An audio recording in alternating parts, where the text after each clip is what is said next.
All right, we're going to talk some $1 million picks. I'm still upset about what happened last week. We basically split Yeah. last week. And one of the reasons even though I felt like we were all over the slate, and we couldn't figure out a good way to bet on the Lions. So we did the Lions first half Lions game that lost. Yeah. We really liked the Dolphins and we tried to get cute. We did Dolphins plus 4.5 with the over 42.5. And of course they just figured out a way to not get to 40 points in that game. I don't know what the Rams are doing. So we lost those two, but we hit Eagles Chargers tees. We hit Steelers Washington. We hit Cards Jets. Like, I feel like I have a nice feel for the slate and I like this week. And I don't know, do you want to do Chiefs Bills last or first? Let's do it first. Let's go ahead and just, sort of crush this because I'm having a hard time with this game. I'm going to confess to you right off the top. Okay. It feels like a Bills spot to me. It feels like a great spot for the Bills at home, coming off of the last two seasons, regular season wins against the Chiefs.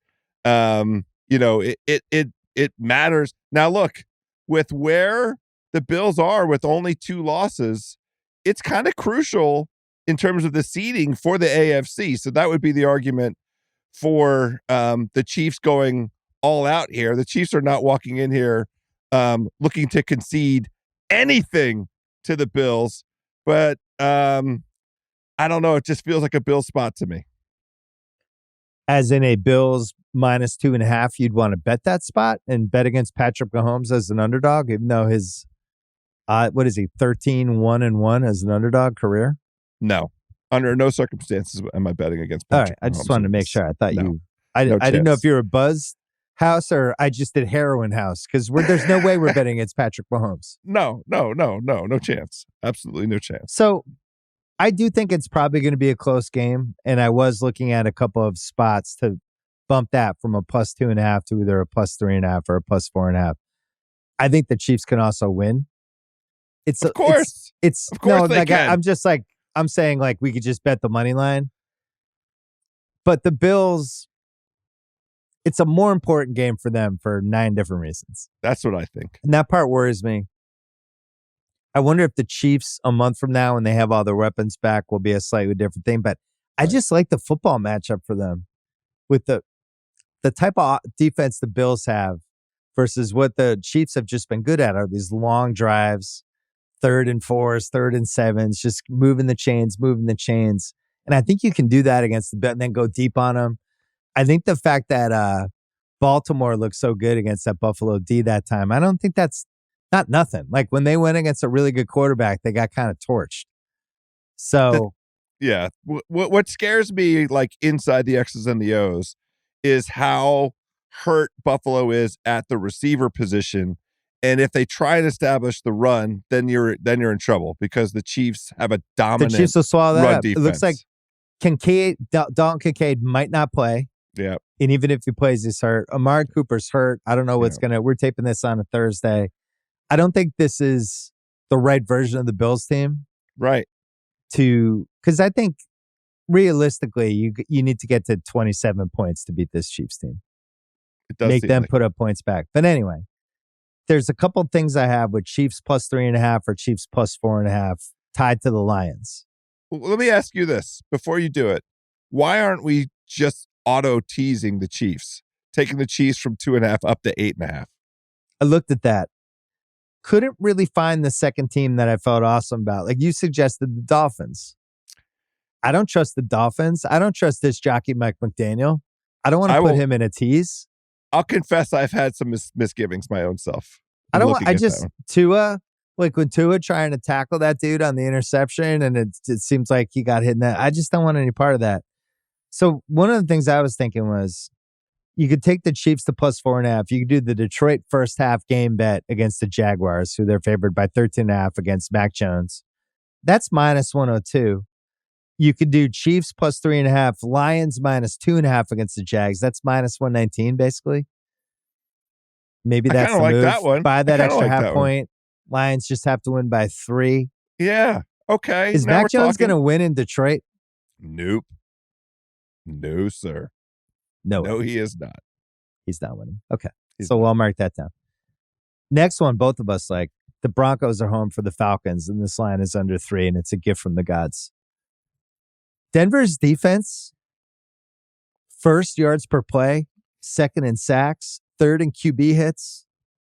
They're top 10 against the run and the pass. Atlanta's defense, 32nd in sacks, 31st in QB hits, 24th against the pass, 28th against third down. Here's my point. I think Denver's D can chase Kirk a little bit, make some plays, and I think Bo Nix is going to have time to throw, and he feels like he's getting a little bit better every week. Nate Tice talked about it. He's turned into like he's a serviceable starter.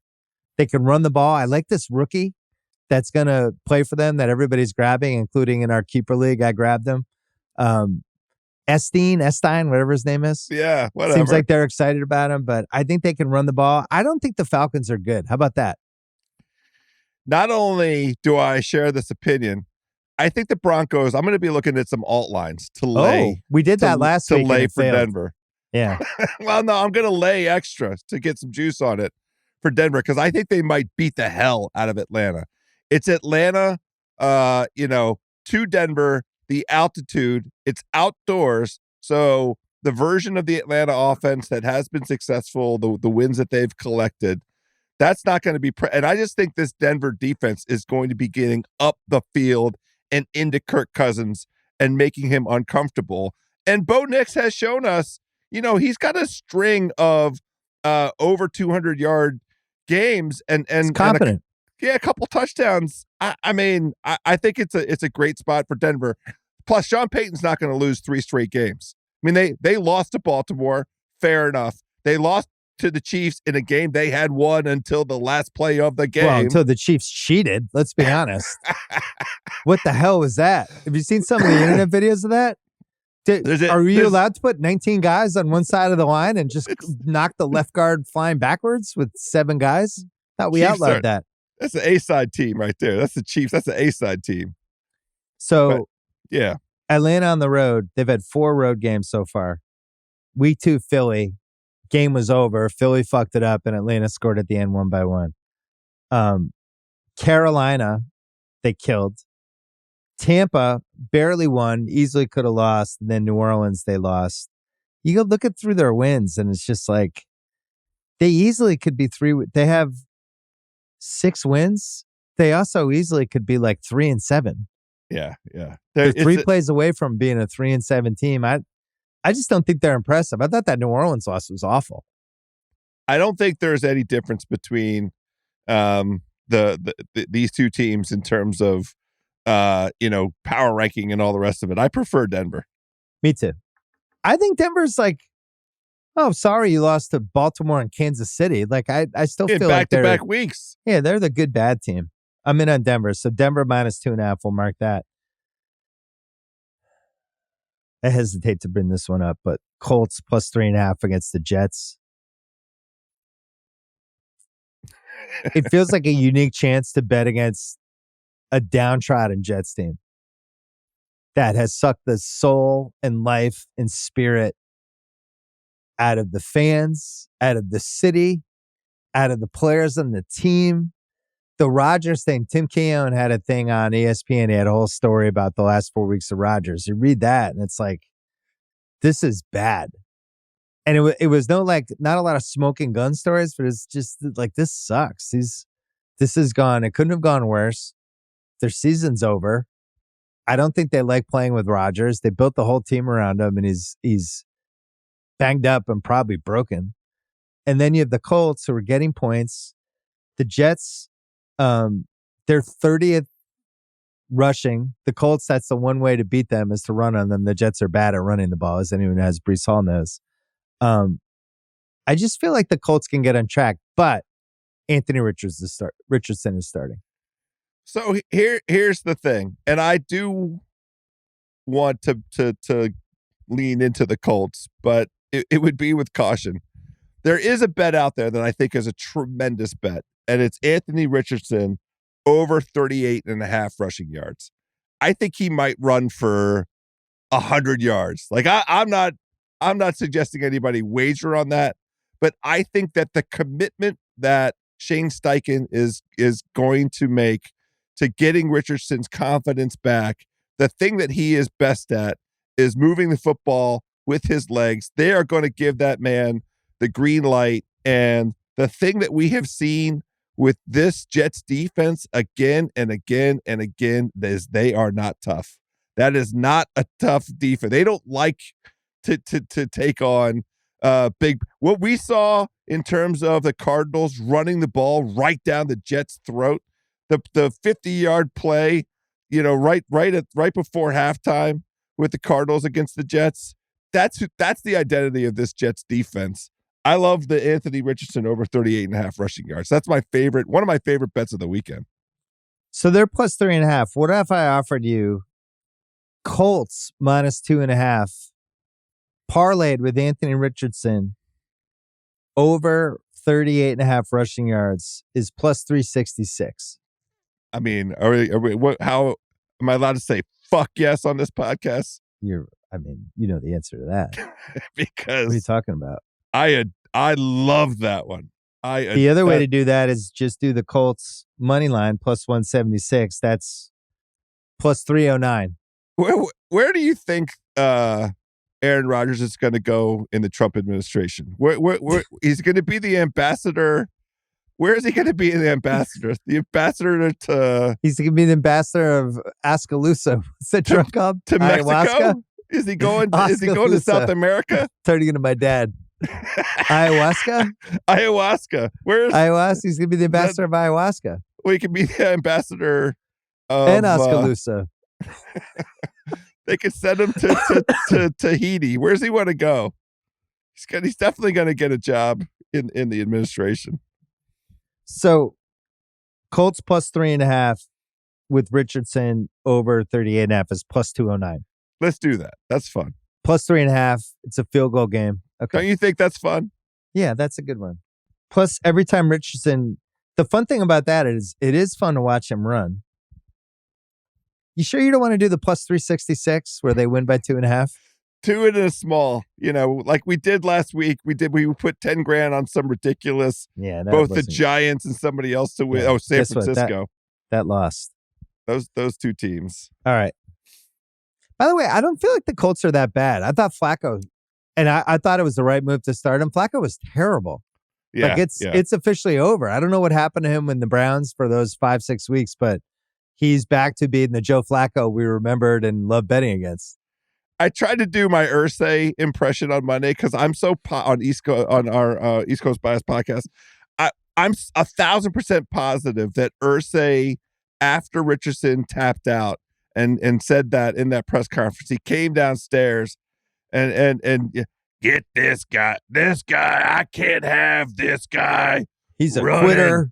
Yeah, he just got mad. I can't have a quitter running my team, Shane. You got to get this guy.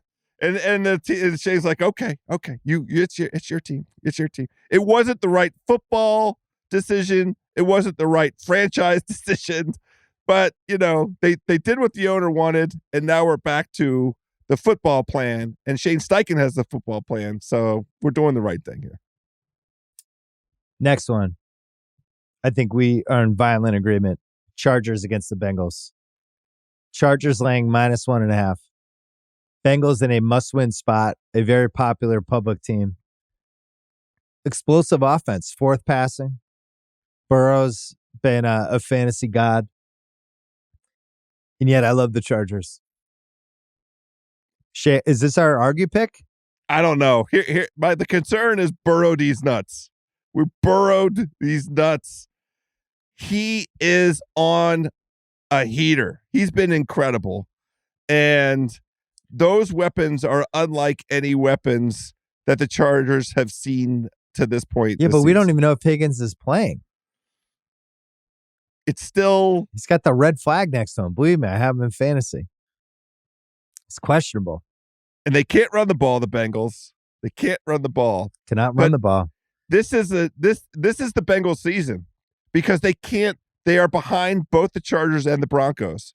And if they lose to either one of these teams, that's it. Season's over. They can't climb back. Hot take. Season's not over. Why? I don't think it's over if they lose the game. Give me the rundown. I think 9 wins is going to get the 7th seed in the AFC. Right now, they have 4 wins. They lose this Chargers game. They have at home Pittsburgh week 13, at Dallas, at Tennessee. Those are going to be 2 wins. Now we're at 6. Yeah. Home Cleveland, that's 7. They get to play Denver week 17. That's 8. And then they're at Pittsburgh week 18. So it's not necessary. They just have to split the Pittsburgh games, beat Dallas, Tennessee, Cleveland, Denver, and they get to 9 wins. They need these They need the Chargers and the Broncos both to fall off. They could take care of Denver by themselves in week 17. Okay. It wouldn't be great if they lost this game. I'm not saying it would be, but the reason to like the Chargers is because very quietly Herbert is healthy. He's throwing the ball downfield. They have vertical weapons. And Herbert is, speaking of being in his bag, there's a physicality to him. You forget that he's a tough SOB. He's 6'6". That big boy has played hurt a lot in his career. We've seen him take shots, and he's taking on the personality of Harbaugh a little bit. I like this little bit of a swagger that I'm seeing out of them. I like the idea of the Chargers here. I want to just be cautious. That's all. They have 6 wins. They're playing. This is the hardest part of their schedule: home Cincy, home Baltimore, at Atlanta, at KC. So realistically, they probably have to go 2-2 to really feel good about the playoffs. But this is where I've landed. I think the line is 2 points off. Oh. I think they should be 3.5-point favorites. Wow. What have the Bengals done to deserve anything? They're poorly coached. Their defense is awful. Their defense sucks. They have 4 wins against teams that, if you add up all their victories, are not 9 victories. Their 4 wins have come against teams with 9 total wins. Their defense, 31st in the red zone, feels worse. 29th on third down, 27th on first down, giving them up. 23rd against the pass. I think the Chargers are legit good. And then I'll throw this at you. On one sideline, Jim Harbaugh. On the other side, Zach Taylor. I just think they have the advantages. And this is going to be a rare Chargers home game where there's not going to be 30,000 of the other team's fans in the building, because it's not like there's going to be 30,000 Bengals fans there. I think people like this Chargers team. There's an energy around them right now. And I think Herbert's playing great. And they can run the ball. I trust their receivers. Their receivers are getting open on third downs. I think, to me, this game reminds me of Arizona Jets last week, where I just feel like the line's off. I thought that Cardinals line was idiotic, and I think this line's idiotic. The Chargers also have Greg Roman in their mix, who has all that experience from his time with Baltimore, going up against this Bengals team, going up against this Bengals defense. Yeah, I like the Chargers. This seems like a very public bet where people look at it and they go, well, the Bengals need the game and Burrow's playing well, so they're going to get it. And I don't think that's a good reason. The Chargers are a really good football team. I don't think they're on that Chiefs, Ravens, Bills level, but I think they're a notch below, and I think they'd be a really dangerous 7-point underdog in a round 1 playoff game. How about this? I was looking for a possible angle to tease the Bengals, but then you look at the Chargers wins, they're all by margin. All of the Chargers wins have been at least 7 points. Their defense their defense gets better as the game goes along. They choke the life out of you. Yeah. All right. So here's the game I really want to dive into. Ravens Steelers. It's in Pittsburgh. Ravens are favored by 3. Steelers are 7-2. Mike Tomlin is a home underdog. Whole bunch of reasons to be like, of course. We've taken the Steelers all year. I think we've taken them 6 times $1 million picks. We have a bunch of futures with them. The thing that worries me, House, this isn't the type of team that should succeed against Baltimore, because Baltimore, 32nd against the pass, right? You want to throw on them. You want to do what Burrow did last week. Pittsburgh wants to win like they beat you guys in Washington last week, where they want to run the ball, pound the ball, control the clock, then every once in a while throw deep down one of the sidelines, but win with defense. And That's not how you beat Baltimore. You beat Baltimore by throwing the ball on them because they suck on pass defense. And yet Pittsburgh's 26th with their passing offense. Their defense, they're top 5 in a whole bunch of stuff. First down, run, red zone, hits, turnovers. But Baltimore's offense is first in basically everything. And it just feels to me like Baltimore is going to be able to control this game. And maybe Pittsburgh will end up splitting the series. But I don't like the spot for Pittsburgh. I think this is a bad matchup for them. So how do you see it? So we just need to understand what we're walking into, right? Because underdogs in this series, which other team is the underdog? 10-1-1 against the spread, 9-3 straight up in the last 12 matchups. So just that.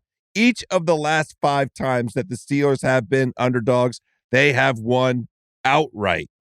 And over history, these two guys, Tomlin and Harbaugh, the underdog, they faced each other 32 times. The underdog is 23-6-3 against the spread. It's just insane.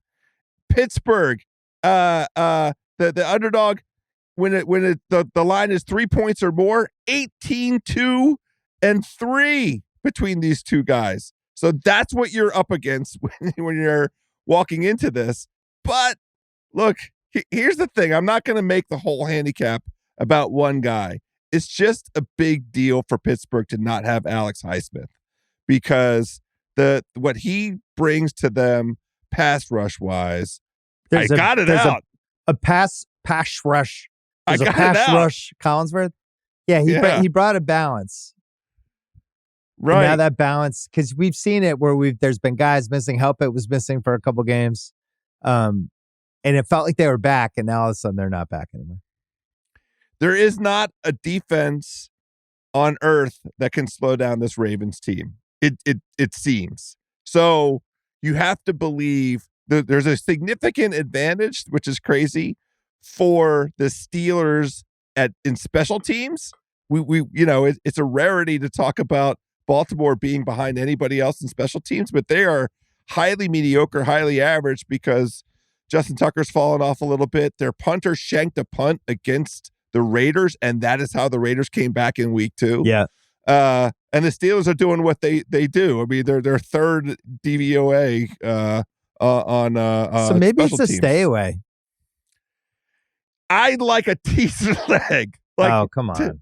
To me, I would tease the Steelers up to 9 and tease the Chiefs up to 8.5 and just have these classic fist fight, almost like Jake Paul and Mike Tyson, a classic heavyweight brawl, and make sure you're getting enough points on both sides of it, and then just let these teams do what they do, which is play close games and rest peacefully with your winnings. Yeah, it's I don't dumb. feel okay. I don't feel great right, about fine. it. Maybe it's a stay away. Okay, it's probably a stay away because we're trying to talk ourselves into the Ravens, and every single piece of data over 20 years says. And meanwhile, don't do Steelers it plus 3 at home is exactly the type of bet that I would do without blinking. Right. I don't think they're going to be able to run the ball on the Ravens at all. So now we're just putting the game in Russ's hands against Baltimore's crappy pass defense. If you really, really, really want to bet the Ravens, make sure that Kyle Hamilton, check on a daily basis. How's Kyle Hamilton doing? Right. You're right. He might not play either. What are the reports about how he's feeling, how he's doing? How does he look? Is he a go? Is he not a go? If you have to bet the Ravens, that's the key. So you really like Browns plus 1.5 against the Saints. I love it. It's the Jameis return game. Jameis back to New Orleans, going right to Commander's Palace and getting to sit down with 24 oysters. It's the Browns off the bye week. Here's the distinguishing factor. Look at the Browns injury report. I'll tell you quickly, there are no names on it. The Browns, it's the healthiest this Browns team has been all season long. And, coming into the season, there was reasonable optimism for the Browns. I think their win total was 8.5. And so that's a team, and the strength was supposed to be in the trenches for this Browns team. Their defensive front seven, their offensive line. Well, their offensive line was basically hurt all the way up until this last, 2 weeks. And they, because of the way the season has gone, they traded Zadarius Smith in the last handful of weeks.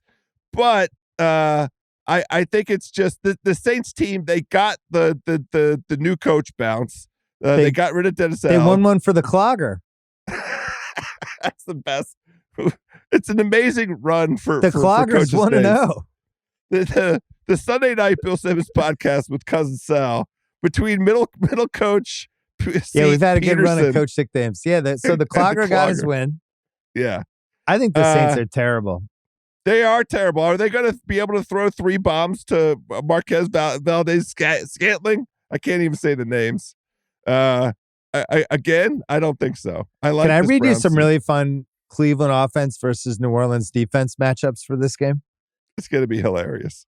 Cleveland's offense, 32nd in yards per play. New Orleans defense, 32nd in yards per play. Yeah. Cleveland's offense, 28th pass. New Orleans defense, 29th pass.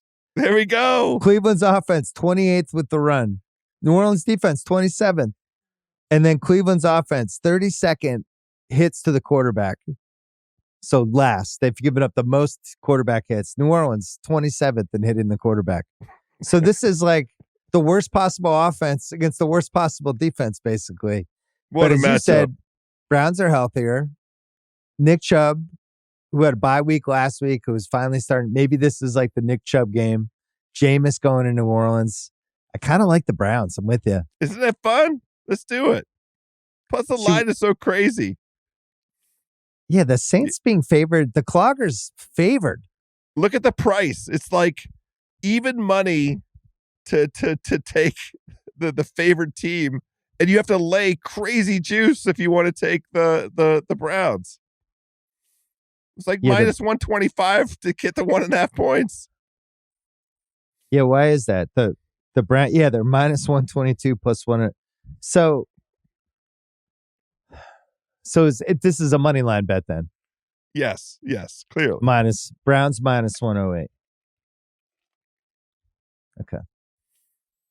That sounds good. All right, I think we have our. Was there anything else you liked or no? That was it. That's probably my favorite bet, the Browns, because it's so dumb and hilarious. I think the Rams Pats line is like 1.5 too high toward the Rams. It's Rams minus 4.5, but I don't want to bet it. And I also don't know why we don't have money on the Packers. Vegas minus 5.5 against Chicago, but it almost looks like a trap game. All right, that's good. So $1 million picks. All right, I have a handle on it. Let me ask you this. If I told you we could do Chiefs plus 3.5, parlayed with Lions minus 2.5, minus 119, and we do Chiefs plus 8.5, Steelers plus 9 tees, would you want to do both of those or just pick one? Let's do both. Okay. We don't have to do enormous amounts. All right, it's time. $1 million picks, week 11. Last week, we lost $10,000, House. I don't know how we did it. It felt like we were all over the slate. We're still up with $768,000 for the year. First bet, Broncos home against the wildly overrated Falcons. This is only a minus 2.5. We think this gets to 3 by Sunday, right? Broncos by 3 on Sunday? For sure. But we're positive. Expected. We beat the closing line value here on $1 million picks. Yeah, we do it on Thursday nights. We're grabbing it early. We love the Broncos defense. Not sold on the Falcons at all. They could easily be a 3-win team. And Sean Payton, them at home. Bo Nix showing some signs of life. They got 3 running backs going. Broncos minus 2.5. That's our first one. Second one is one that House liked. Colts plus 3.5 against the Jets.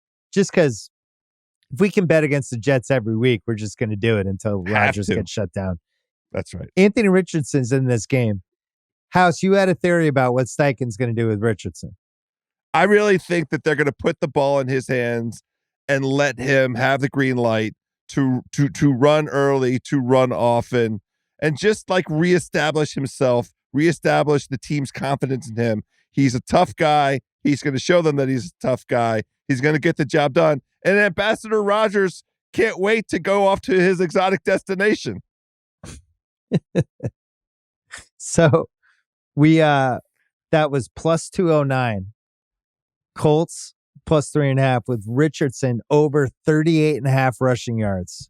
It's a plus great 209. bet. We're gonna put 100K on that one. Chargers minus 1.5 against the Bengals. I love this bet. I think the line should be Chargers minus 3.5. The Bengals, people are just like, oh, the Bengals, they need the game. They can throw the ball. I am in on the Chargers. I think they are a really good, complete, well-coached team. They can run it. They can throw it. They have a top 5 or 6 defense. And I think the Bengals are really one-dimensional. They make dumb turnovers. They do stupid 4th and 2, and they go for it. They get stuffed. Their defense is awful. And I think the Chargers win this game outright. So we're putting 200K on them and the Broncos minus 2.5 as well. And then we're going to put 200K in the Browns minus 108 against the Clogger and the New Orleans Saints. Make the case really fast. Tough spot for the Saints with the injuries that they have. The Browns are coming off a bye with a clean bill of health. Jameis Winston back to the scene of many crimes, none of which have been reported, but he gets to get back to his Commander Palace. We love the Browns. Offensive line, defensive front 7. They're going to put pressure on Derek Carr. No receivers left except for MVS. Good luck to the Saints. A lot of pick 6 misdemeanors and a lot of picks and crossing route misdemeanors by Jameis. Last but not least, we're going to do something a little different. Put a little more on this Chiefs game because it's Chiefs-Bills. Chiefs getting 2.5, and we're going to tweak this in 2 different ways for $150,000 each. First, Chiefs up to plus 3.5. We're going to buy a point and combine it with the Lions minus 2.5 against the Jaguars and Mac Jones. The Lions are huge favorites in Detroit, so we're going to use that. That's minus 119. Then we're going to tease the Chiefs to plus 8.5 with the Steelers, where we went back and forth. We have to put money on this game somehow. We've decided this is a touchdown game one way or the other because we argued about it for so long. We realized, oh, it's in Pittsburgh. Steelers are underdogs. It's a great spot for them. Let's just tease them to plus 9 and enjoy it. So we're going to put $150,000 on both of those bets. And the case is, it's the Chiefs. Their record is what? 27-1 as underdogs with Mahomes. 127. I don't know how many times he's covered it. He's only lost once. Yes. In the Bills, home of the 13 seconds game. Bills are a little banged up. I just think the Chiefs have a better team. I think the line's insulting. I think Mahomes should be insulted. So we're putting bets on both of those. So to recap, 200K on Broncos minus 2.5, Browns minus 108 to win outright, Chargers minus 1.5.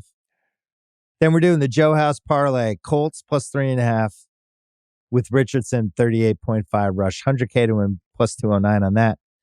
And then 250K bets, Chiefs plus 3.5, parlayed with the Lions minus 2.5. And then the Chiefs plus 8.5, Steelers plus 9 as a tease. But before we go, I have to ask you this, Joe House. Do we do the Cousin Sal special with the Steelers? Ravens win first half. Steelers win game. 9-1 on FanDuel. How could we not? 3 times this year already. How could we not? It's hit 3 times already. Criminal negligence for us to sit here with this opportunity, this marquee game, and not get in on this Cousin Sal special. It's a must-have here on the $1 Million Picks. Little 25K sprinkling? Yes. Have to do it. A dusting? Required. Mandatory. 25K on the Cousin Sal Steelers parlay. Steelers special? What's he calling it? He got to come up with a great name for it. I mean, he's a master at branding. The Cousin Sal Steelers special. Fine. Great. The CSSS. There we go. 25K on that. It is 9-1 on FanDuel. It's hit 3 times already this year. It would be hilarious if it hit again. Those are the $1 Million Picks for week 11.